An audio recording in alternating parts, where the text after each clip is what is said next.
how to post a story on WhatsApp. Hey everyone, welcome back.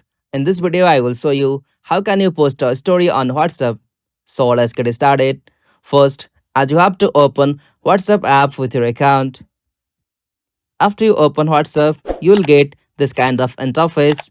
From here, at the top right, tap on camera icon. From this camera section, you'll be able to find your every picture or video from where you can add it on your story, as you can also record it from your using your camera. From your simply you'll have to just select the image whom you want to add or post on your story. After you select it, tap on the done icon at the bottom right, and from here you'll have to just choose for the option my status at the top. After you set it, tap on the send icon at the bottom right. After you tap on that, you'll be able to set a status or post a photo on your story. If this video was helpful, please don't forget to give a like and subscribe for more tutorial like this. Thanks for watching. Have a good day.